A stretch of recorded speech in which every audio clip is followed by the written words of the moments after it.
Hello everybody. Glad to have you here with us today. It's almost like a big family reunion. There's a few new faces, but a lot of us kind of have known each other for a few years now. This is the platform conversation for CADAF. So we've got folks from a bunch of different platforms. Let's try to go through and do intros, even though I think I know most of the folks on the panel. A lot of the people that are watching this may not. The way I've kind of got it in my screen, so we'll just walk through based on how folks appear on my screen. I guess, so first, I'm Jason, so people know me as Art Gnome. I've been writing a blog about the intersection of art and tech for 4 or 5 years. I was one of the early collectors in the NFT space, and I'm gonna keep mine short so that everybody else has time to do theirs. So maybe we go to Stephanie. Hi everyone, it's Marlene actually, I use my second name. Oh, okay. Sorry, Marlene. No problem.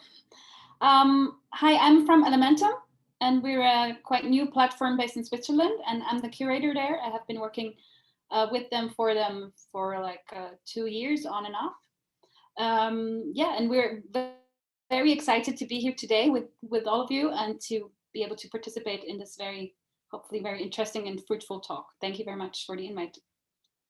Thank you, Marlene. Now I've got Jason Rosenstein next.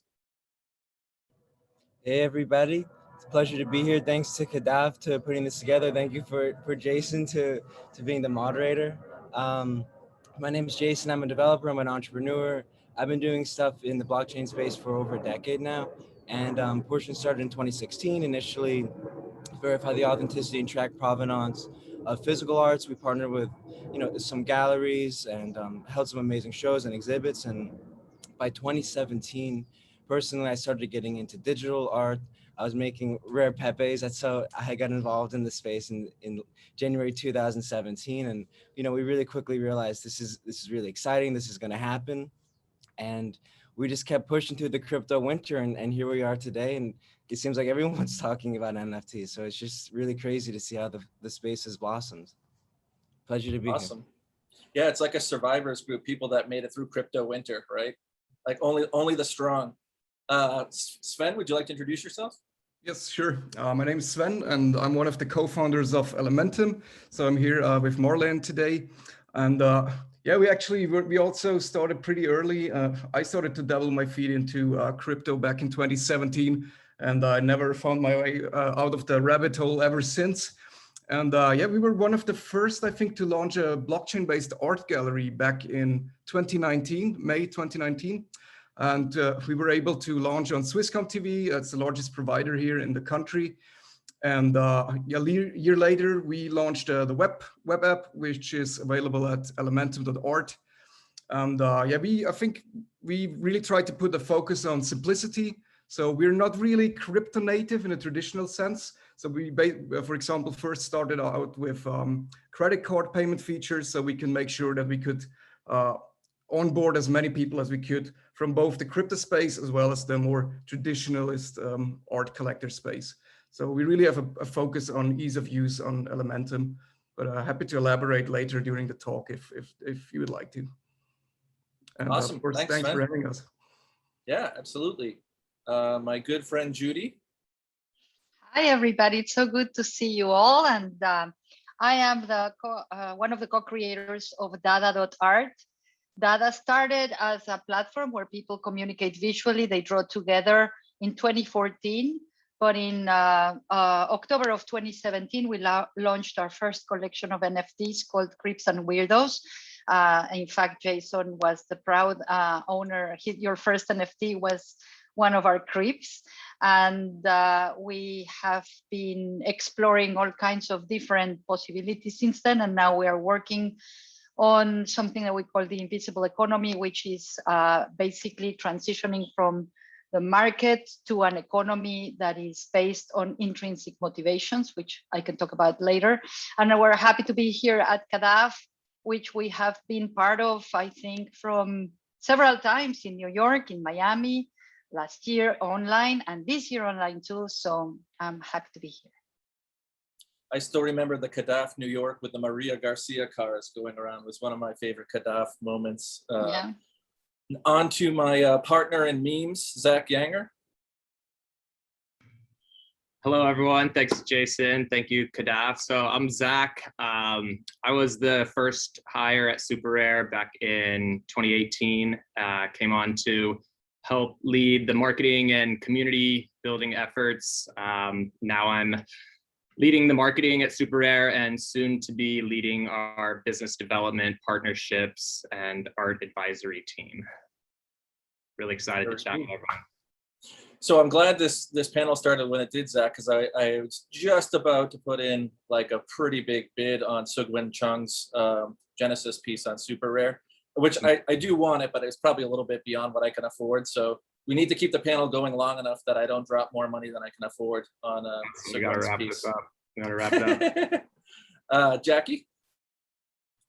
Thank you, Jason, and thank you also to the CADAF team for having me here. I have been around a few times in this space. At the end of 2016, started getting into the combination of working with blockchain and IoT, Internet of Things technology to register physical artworks to a blockchain. That sort of evolved into the Blockchain Art Collective, which I ran and met a lot of your wonderful faces during that time. And then I, back in November of last year, joined Blockparty running their product. And it's been a great experience so far. They've been around themselves since I believe either I think it's 2017. And they started in blockchain ticketing for events, and then back about a year ago, a little more, a year and a half ago, pivoted into NFTs as a use case for physical artwork. Have also done a lot of work with music and musicians and the cross sections of those creative mediums. And yeah, very happy to be here. Thank you for having me. Good to see you all. Great to have you. Yeah, so I think where I want to start, because we're all kind of veterans of the space, right? Most of us were there in late 2017, early 2018, all bright-eyed and thought like, wow, imagine like if this all grew and like went mainstream and got a lot of attention, like, what could NFTs of the future, what could that look like, right? But I know at least for me, it was kind of just like, some part of my brain was like, that'll never happen, right? And then fast forward, early 2021, I'm not sure we could have asked for more media than we've gotten. Between the Beeple sale, which kind of blocked out all the other stories for a while, to the Saturday Night Live doing a skit, Ellen and Trevor Noah doing NFTs, like my friends' grandparents talking about NFTs, everybody talking about NFTs. But my questions are like twofold. I think one, I don't feel like, the stat that I've heard is it's something like 100,000 unique wallets on Ethereum from the non-fungibles guys as of a month or two ago are collecting NFTs. And we know people have more than one wallet. It doesn't feel to me like, given how much press we've had, that we've really been able to grow the space as much as I think it should have grown. And I'm curious if folks agree with me or disagree, and why they think that is. So that's one part of it. And then maybe more broadly, so if you don't have thoughts on that question, feel free to weigh in on like, is this what we wanted, right? And if yes, what aspects of this, overlapped with what your vision was for where the space could go? And if maybe not as much, where is there some, I wouldn't necessarily say just disappointment, but a need for some correction within the space. So maybe I'll go in reverse order, but I think if it devolves into like a conversational mode, I think that's fine too. So maybe let you kick it off, Jackie. Okay, then we'll dive right in. Oh man, so many thoughts. Yeah, what a crazy time earlier this year. And okay, yeah, getting conversational now. Yeah, I think I agree with you that everyone knows, not everyone, but many people, a lot more people than before know what an NFT is now, and obviously did not before. And the thing that I've just had this thought keep coming up in the past week or two, which is just, I think there's only a couple of smart ways to actually use NFTs.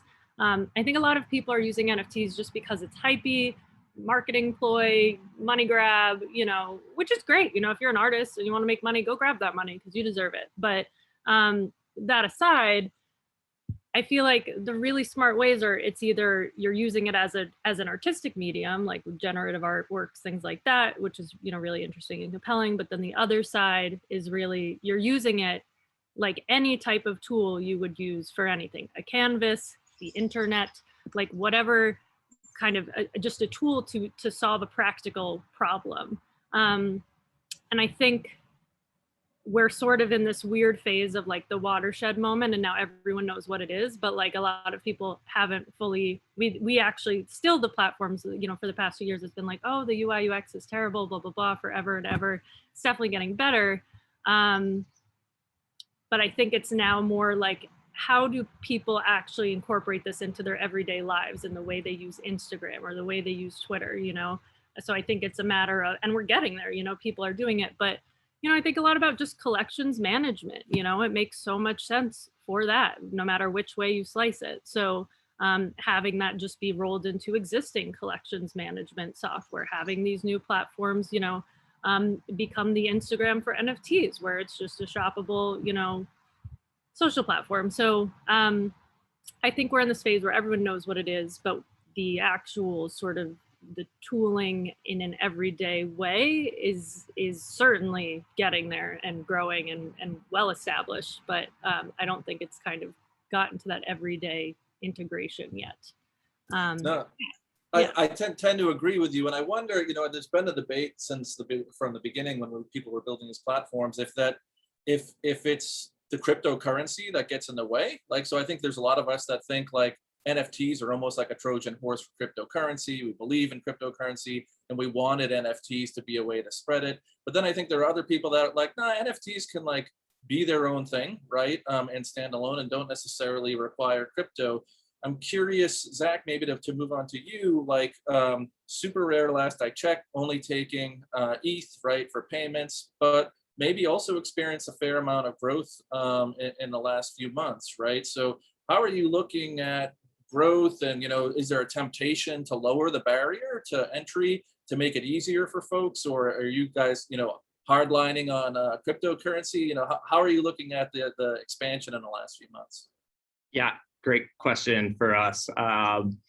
Yeah, this all happened so fast, and you know, none of us were really expecting this to happen like over the course of like this 5-6 month period. And you know, of course, you know, we're doing a lot of thinking on our end about, you know, how the platform is set up and what the future is going to look like.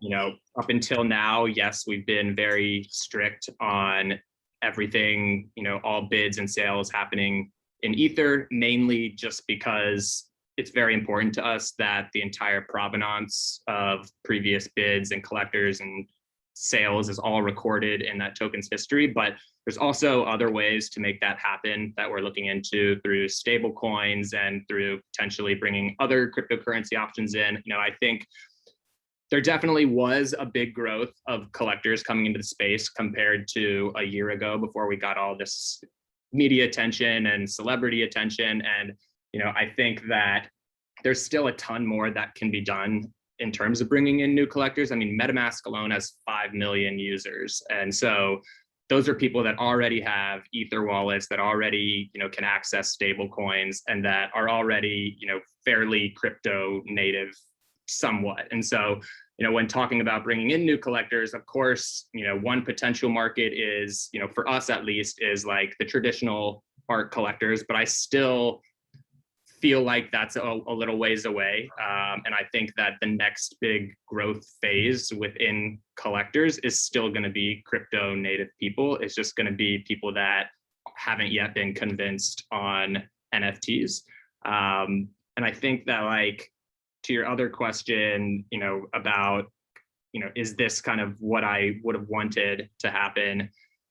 Yeah, at the end of the day, there's a lot. I mean, I see things every day that I disagree with and that I don't love, but like I see more that I love than that I don't love. And I think that with something happening so fast, you know, it was inevitable that, you know, there would be certain projects and there would be certain, you know, collectors and that would do things in a very speculative way. But overall, I think, you know, big names looking at the space, investing in the space, talking about the space is only helping to bring more mainstream eyes to it. And at the end of the day, like what all of our goal is to create a global art market for digital creators. And if we look, all of our friends, all of these artists that we've been working with for years are, buying houses and paying off their family's mortgage and, sending their kids through school. And like, at the end of the day, that's really what I think this is all about. And like, I think is what we've really won at so far. And so I think that while things could be better, I think that we've still done a lot of good. Appreciate that perspective. Yeah, I've definitely, it's been fun to watch a lot of the artists that, I was their first collector or early on, was supporting them, and to see in a short time, 2.5 years, people catch on and get excited about those artists in many cases for the same reasons I was, and to see them kind of grow and blossom. And it's not the typical artists from the typical geographies, they're people spread out around the world. But at the same time, I'm often asked when I talk about, the same 12 to 18 artists and how their stories from where they went from not really selling much at all to now they can buy their houses or pay off the mortgages or put their kids to school, as you've mentioned.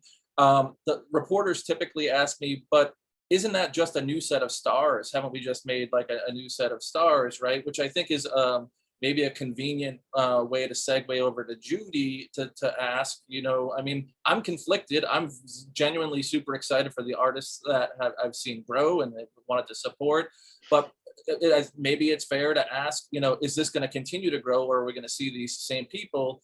How do you look at it, Judy? One quick note, real quick, sorry, Judy. go ahead, Zack. Just one quick note before Judy goes in.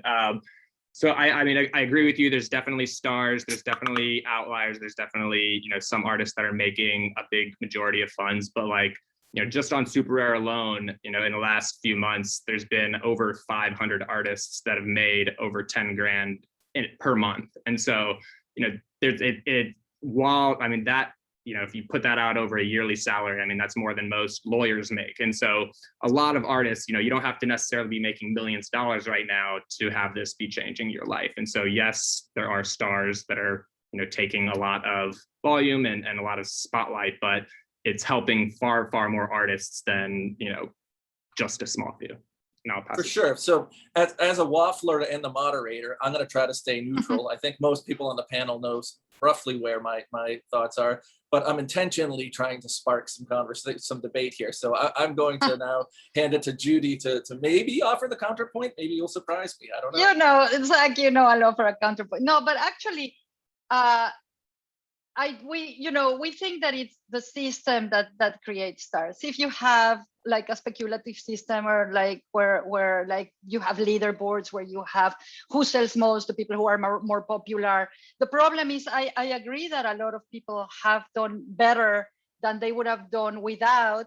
But at the same time, there's like systems who kind of perpetuate the same people over and over because people, I don't need to explain it, but I have a really good example that this doesn't necessarily have to be stars. In our case, we are a collaborative platform, and we had something happen to us, which is kind of encapsulates the moment.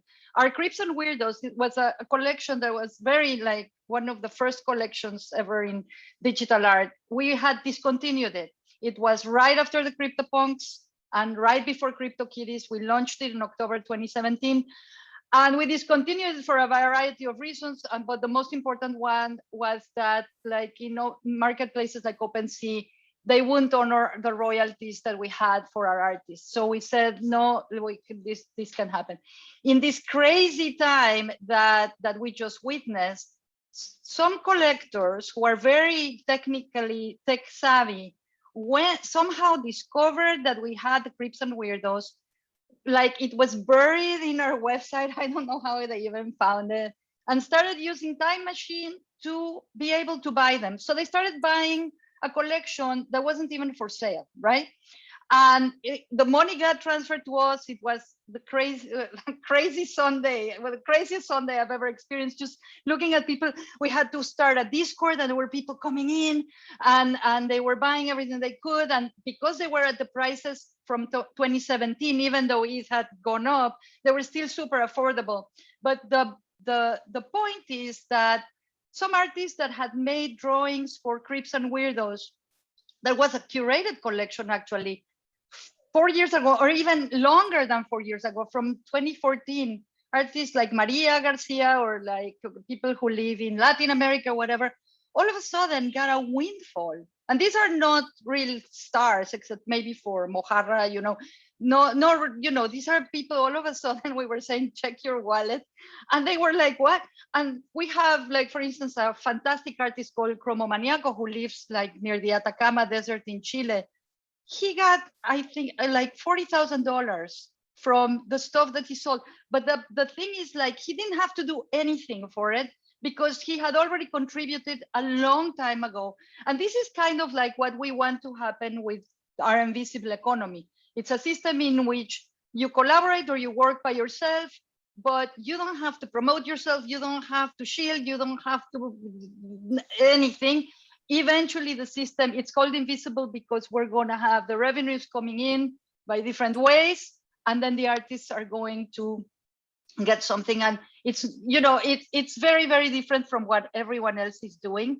But we've always tried to level the playing field, so that we don't always have like the few artists that are always on top, and all these artists, because with all this success and with Paris Hilton and with all these people also come a bunch of artists who are going like, how can I participate? How can I get into Superrare? How can I get into that? How can I sell? How can, and so we're not really solving yet that problem. And perhaps it's not a problem that is solvable at a grand scale, but I think it's a problem that can be corrected by better discovery, by maybe different algorithms, by really not having a system that is always, kind of doing the, like pushing the top to the top, so that's kind of where we are. Or Gotcha. Yeah, no, I thought it was really cool to see that all the,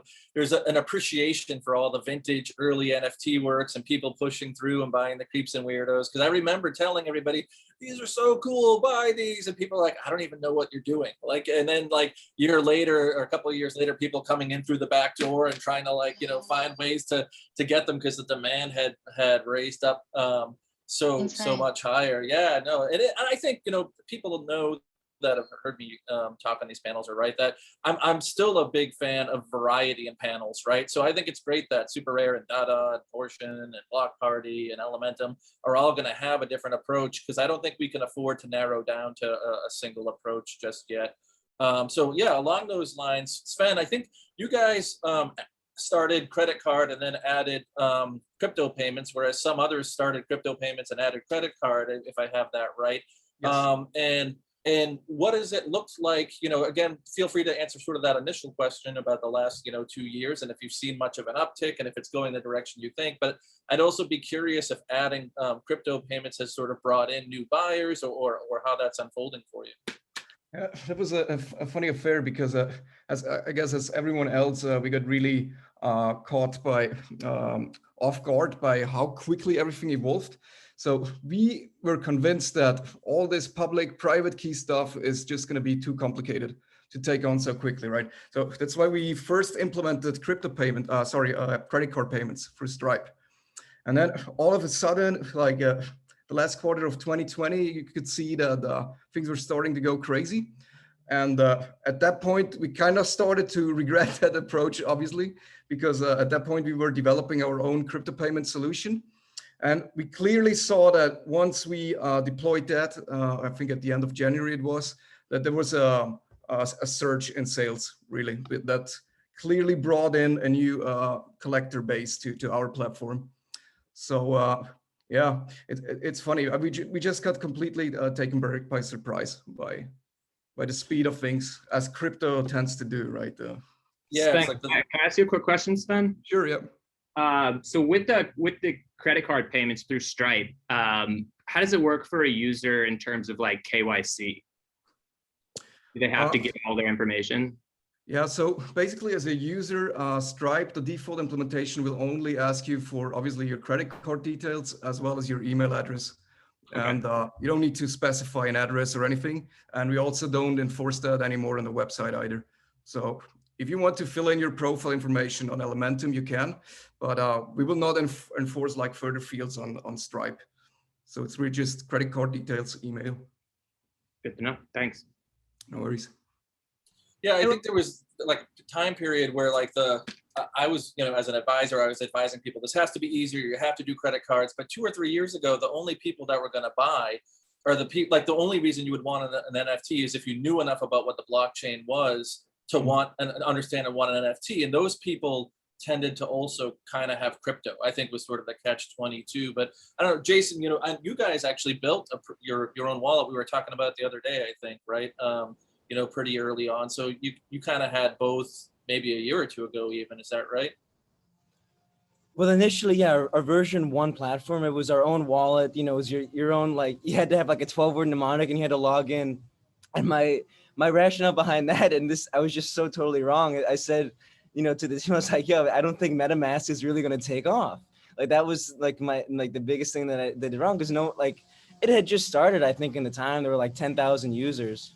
And along lines with, making it easier, making less hurdles to get into, the blockchain ecosystem and have your NFTs. That was one of the ways we were trying. And it was still complicated, but we kind of I had one. 12-word password. I had one. You had your 12-word mnemonic, yeah. And the reasoning why we did that was really modeled after Counterparty. I don't know if you guys remember, but Rare Pepe had the 12-word thing. And so when we're doing that on Ethereum, it was kind of like, okay, so it worked here. And you guys know I was making like a lot of Rare Pepes and stuff on there. And so we were kind of mirroring that because I thought that it was effective rather.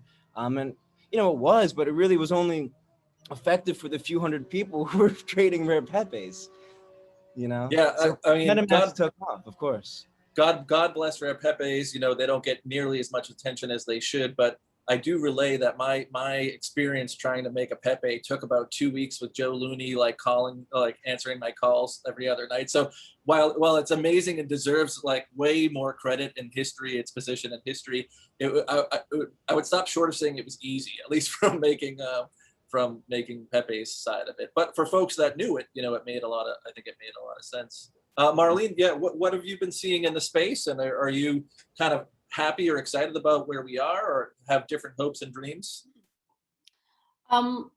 Obviously, I'm very happy, and I'm happy that I don't have to explain what an NFT is to everybody involved. We can experience that, and we talked. I talked with Sven before, but it also has both sides, as you already mentioned. That we have this. We see that everybody's talking about it, but already I feel that there's a fatigue already coming up about it's already too much, which is maybe a bit too early, because as you said, we're not at the point where it only starts to explore. And as I see it from the art historical or art history point of view, or I'm a museum person, so and there I feel a lot of skepticism still from the institutional art world, and where people tell me, even people that run museums for digital art here in Switzerland, tell me we were thinking about collecting or investing in NFT, but we were going to wait the hype, and we will just sit back and see what's happening. And I get that a lot from the art scene here in Switzerland, and I think this is fair, but I would also think that it's very important for these institutions or museums, or for the institutional world also, to take part in this, since it's going to make it easier for a lot of artists who are not really maybe based in the crypto world to also be able to participate in that. So I feel, maybe we have this conversation about the gatekeeper function that is also problematic in many ways, and the democratization or democratical potential of NFT. Maybe we can talk about this more later. And of course, I see the problem, but still I feel that it would make it, at least for some artists, it would make it easier if also institutions started to be interested and started to promote what this tool is and what it can do and what it can help, how it can help on many different levels. So, I think you're spot on. It's always been remarkable to me how conservative art world institutions are. So I mean, artists are literally the least conservative people I know. They're just consistently taking risks and like, you know, building new things and trying and stretching. And then the sort of I'll stop short of calling them gatekeepers because there's a lot of nice people in the traditional art world, but they generally tend to be a bit risk averse, right? The people that sort of decide what makes it into the museums and what they're going to highlight and this and that. So there's a little bit of a lag there sometimes, I think. And if I may, because of that, a lot of artists don't know about the tools, so they keep using Instagram, right? Like, and a lot of artists still don't know about NFTs because if you're focused on that side, then you know, it just doesn't. It's amazing to me. I mean, we feel that it has been a huge explosion, but every week I run into people who are in advertising, people who are well informed about the world. They don't know what an NFT is. So I wanted to caution a little bit about thinking that now yes, I have gotten my friends from school asking about NFTs, which is a huge change, right? Like when I start getting calls from, or my old advertising pals, now every brand wants to do an NFT. Yes, but at the same time, it's still really nowhere near mainstream. And you know, I think we have to be aware of that. So there's you know, talking about sort of the more conservative art world and NFT world, there's a Sotheby's sale that I think closed today with a bunch of NFTs in it. Christie's has obviously been playing around with it. A few of the other auction houses have actually reached out to me. When we talked about this 3 or 4 years ago, we often talked about it in terms of trying to build something new and different.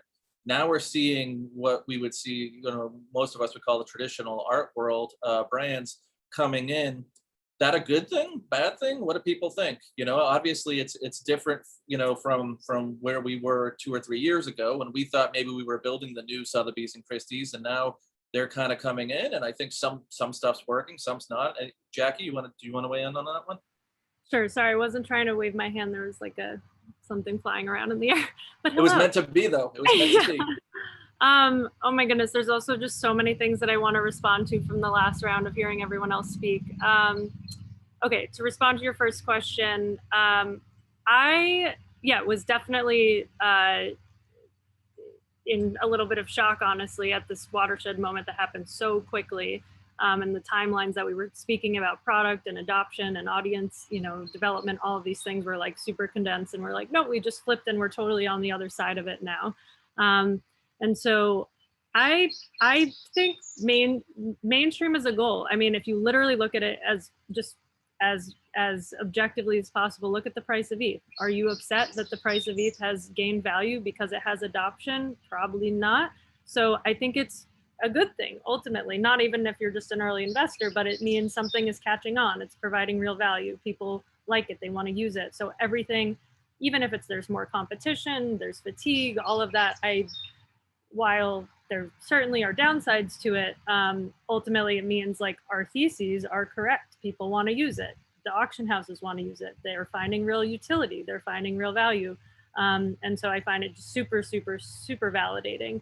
And the more sort of mainstream or market makers or leaders that are adopting these things, I think the better for it to catch on and become the sort of everyday use case. And then if I can throw in a couple of other tiny little tidbits. One, I love seeing Zack, the frame happening in the background. Great, love it. I'm like, yes, business development, look at this.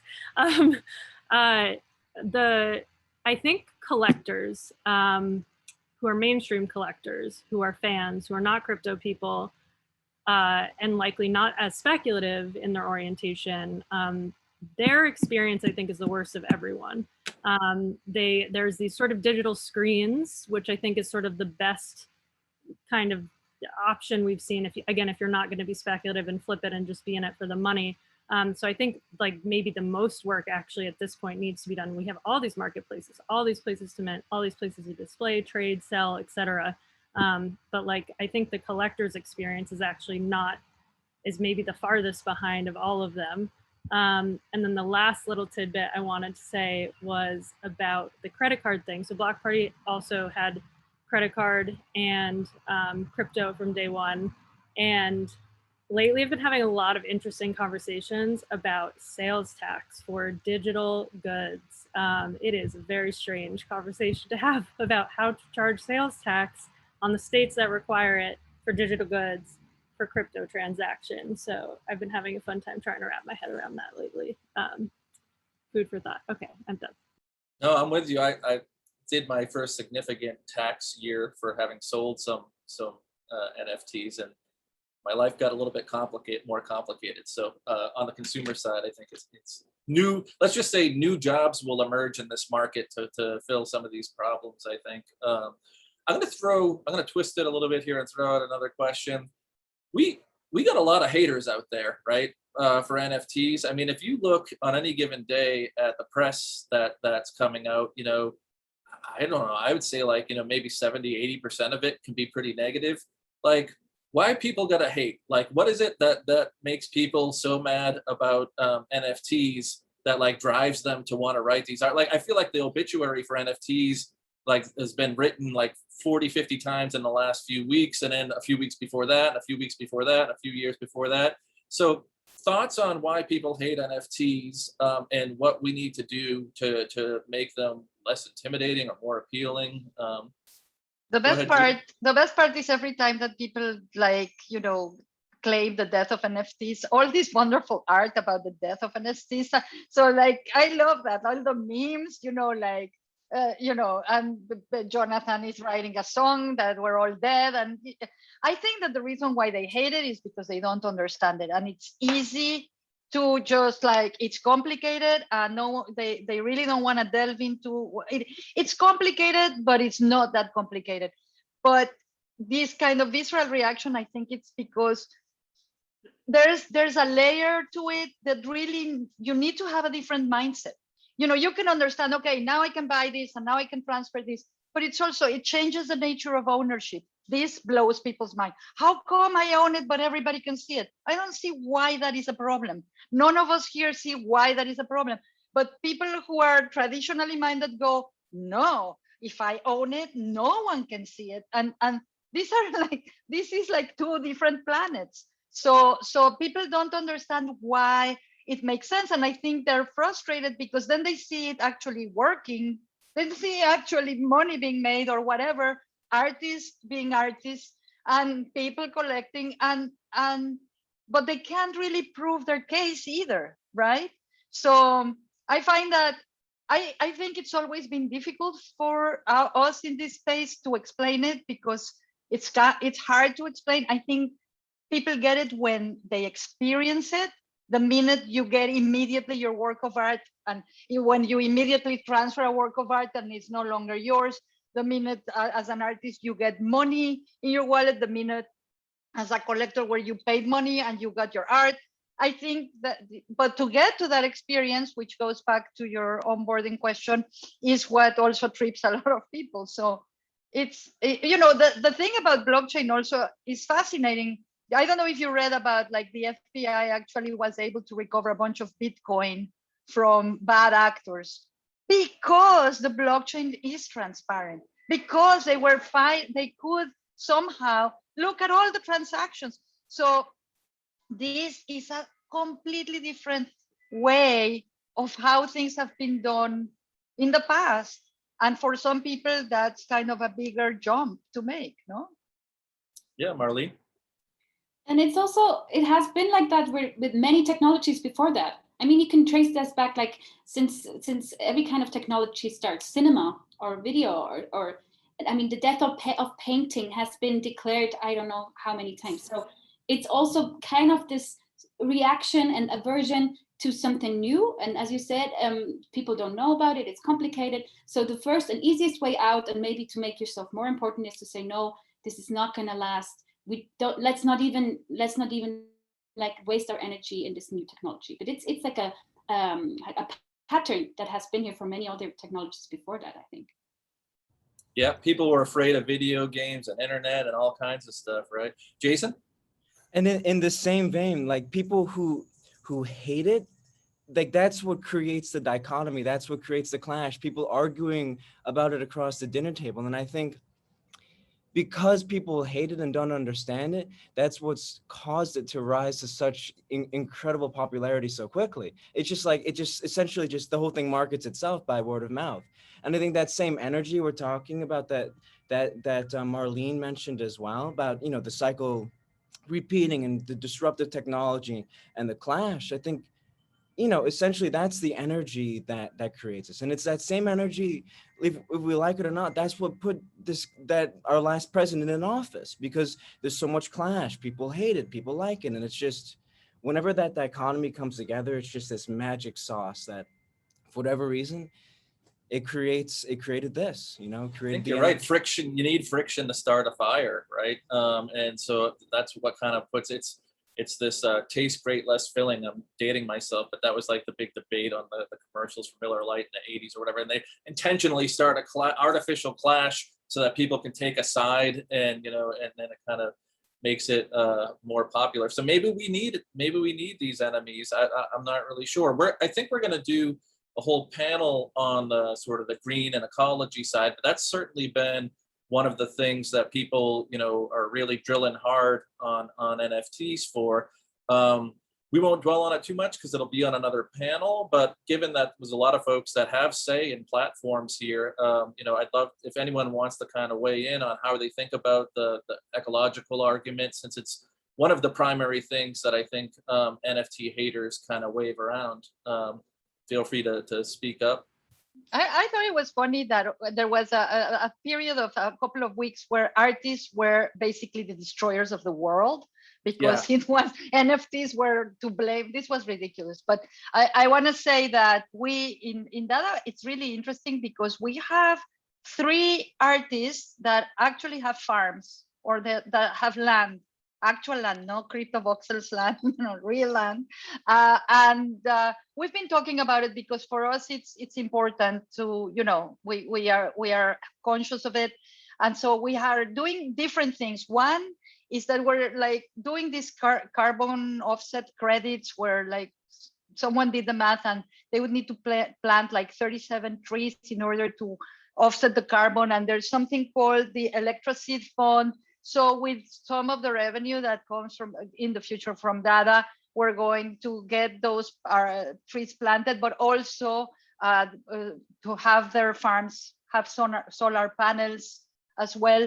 And we are also moving towards holochain, which is, I don't know if you guys know, but this is like a new technology that is not necessarily a blockchain, and which is super much less, or I think there's really like very little danger to the environment, because we really feel very strongly that, you know, we can't contribute to the demise of the planet. So it's a technology that is run on validators. So oh no, I'm sorry, I'm talking about something else. So holochain, it's like the protocol for the infrastructure, and also for our, you know, the marketplace that we're going to have with all the collections that we have already issued. We're going to be saying goodbye to the market as we know it when we launch the invisible economy, but we're going to have a marketplace for the collections that we have already issued, like the vintage DADA collections. And that is going to be in Palm, which is a new protocol that's kind of like an, you know, Ethereum based, but that is going to be like 99% less damaging to the environment because it's run on validators. So we're really, we have like a whole, you know, we have people in our team that are very, you know, into that topic and are looking at solutions. Great. No, that's glad to hear.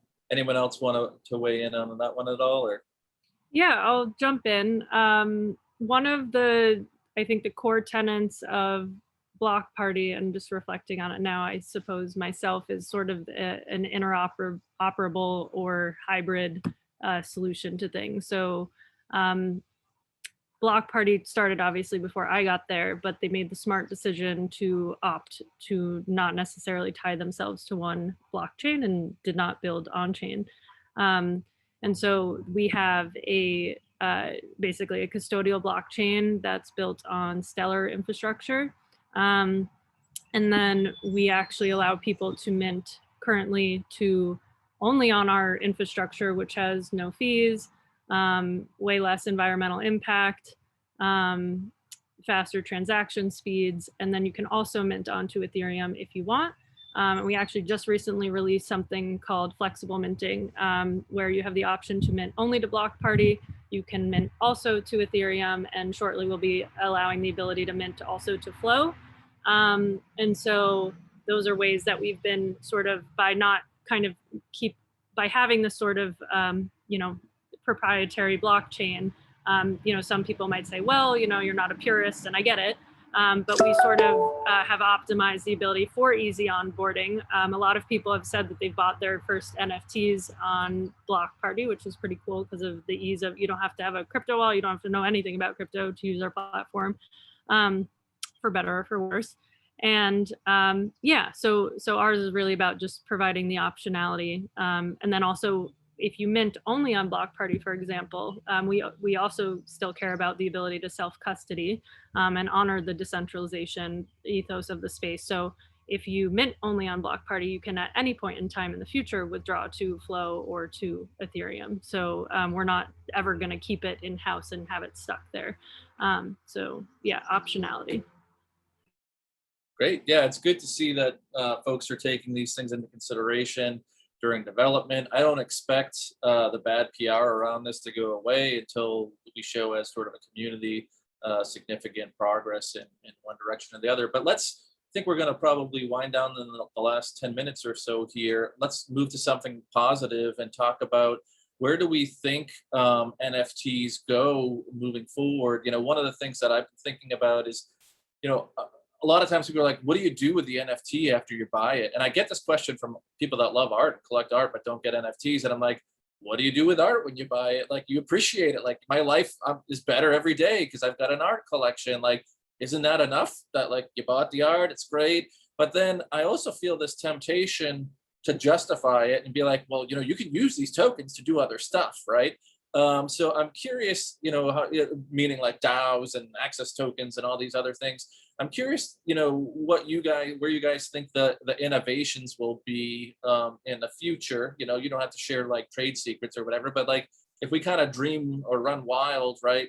You know, where could we go that maybe people aren't thinking about in the next 5 years? You know, that could kind of answer this question of the skeptics. They're like, okay, so you bought a bunch of NFTs, now what? Like, you know, what's the now what? Zack? Cool. Yeah. So I would say that I definitely think display is going to be a big part of the next few years. We're already seeing a number of like new companies working on it. You know, Samsung Ventures was one of our investors in our last round, and they're working on some really interesting stuff there. And so I think both display and VR is going to continue to grow exponentially and then continue to like add a lot of value to owning these tokens. And then really like in the near term to into the future, I mean, I think, you know, it's clear we're kind of entering a bit of a cool off period after, you know, this February, March run. And I really think that now collectors are going to kind of take a step back and look for NFTs that, you know, are really going to hold their value long term. I think, you know, NFTs that have 10,000 editions probably aren't going to be worth that much in a few years. I think that NFTs that have no provenance attached to them, you know, probably aren't going to be worth that much. But it also depends. Like, there's lots of types of NFTs. Like, if it's art, that's one thing. If it's, you know, NBA collectibles, Top Shots, or NLB, whatever it is, like that, in my mind, provenance may not be as important, and if it's not like considered fine art or this new kind of art movement. So I really think that will be a big part of it. And then like in terms of innovation, like a big thing, you know, we've started talking about it. We put out a newsletter last Friday, and we'll be releasing a lot more information in the coming weeks, but Superrare is going to be decentralizing curation in a very big way soon. You know, we're tired of being the gatekeepers. We never really wanted to be the gatekeepers. Like that was never our plan when we set out to start this, and can't really dive into it too much on this particular panel, but very excited to kind of share more information on that front soon, just because I think decentralizing the curation in a way that also maintains quality content hasn't been done yet. And I think that's really our big goal. So that means people on Twitter are going to have to find a new reason to troll you, Zach, right? I mean, that was sort of the go-to, right? The gatekeeper thing. So yeah, they'll have to get more. They'll have to get more creative. No, that's exciting to hear that you guys are moving that direction. I think Marlene, you might have raised your hand too shortly after Zach there. Oh no. Any other? Sorry, go ahead, Judy. Did someone's jumping? I'll shut up for a second. I think for us, it's all about experimenting with new, like NFTs, and the whole blockchain thing for us has always been about the possibility of creating a completely different system if possible. And so we've always thought about the possibility of the layering of NFTs so that you can create these works of art that have different media on them, or different, and all the artists get, of course, the attribution and everything that they deserve from it. But also we are completely decentralizing. We're doing it in a way that it's not relying, for instance, on DAO tools that already exist, because we find that you can use those tools, but you have to have your fundamental economic principles. You have to think about how you wanna really create what kind of system of governance you want to create, what kind of economy you want to create, and then you can apply the tool. So we're going into this kind of really experimental phase, and I think I think people are going to continue experimenting, but I think we should also look beyond just selling and the buying, and really see what the potential is for this, because it's not just a tool, it can be an art form in itself.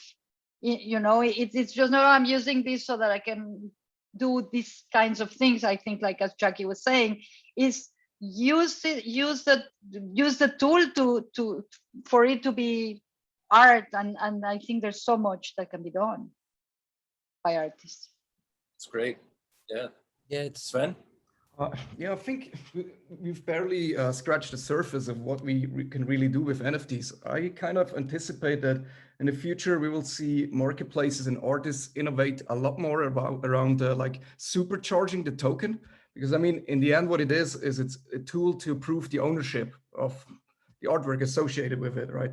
Of what you've purchased or certified. And I mean, as an artist, you could use it to, for example, give someone access to a special VIP area on your website, to get them closer to you as an artist, to get them to communicate with you through a private channel once they have sort of like proven the ownership to you, right? So I really see it as a great tool for community building in the end, for artists and brands and so on as well. So in my opinion, we've just scratched the surface. It's really exciting to see what's about to come. Yeah, I agree. I think seeing artists get more into the smart contract side of things, some of these other things could become really interesting, instead of just sort of minting the digital work they have. Jason, do you have a thought? Yeah, I think, in 5 years, I think that it's not really going to be essential for people to know like what blockchain they're using. As much as I love Ethereum and like, philosophically and technically think it should just be on Ethereum, I think that no one's going to really know or care, and people are just going to have them on their phone, and they're going to be trading and buying, and Gen Z is going to be like sitting across the cafeteria at lunch trading NFTs. When I send you guys an email, we're not like in awe of, and I use this example all the time, we're not in awe of the TCP/IP protocol. We're not like, oh, this is amazing. Like, it's I sent you an email and it worked, and you can send me one back. And I think that's really what it's going to be. Zach, I love that you guys are doing decentralized curation. We've been working on that for a long time too, and we have a token to do that. And like the DAO is really, I think it's going to be a lot of fun for people to participate. And as you guys know, the community is just as important as the technology. And so when you bring in aspects like that, it gets really exciting, and because the community builds this new world and paradigm together in a way. So I think the community is more important than the technology, and I think we all believe that. We're at sort of the top of the hour, so I think I might wrap it up on that note. One of the things I really appreciate about the space is we've got people on this panel that are arguably in the same market and competing for some of the same users to a certain degree, for sure. But like all of us could meet up if we were back to live times where everyone was in the same spot, have a beer and share and help each other out, right? And I think that's what I'm most proud of this community, is that everybody kind of works together. Like, sure, there's things that we have to compete on or this, that, and the other, but really just good people from the beginning that I thought were going to be good people further out have remained good people, right? And it's the community in terms of the artists, but maybe undervalued or understated because not everyone gets the luxury that I have of getting to talk to so many of the builders, but just really solid, good people building things, the platforms and maintaining the platforms in this space. So on that, just want to thank all of you for being on the panel, and could have gone another 5 hours, but I actually have to jump in a bit here. And thanks to CADAF for having us all.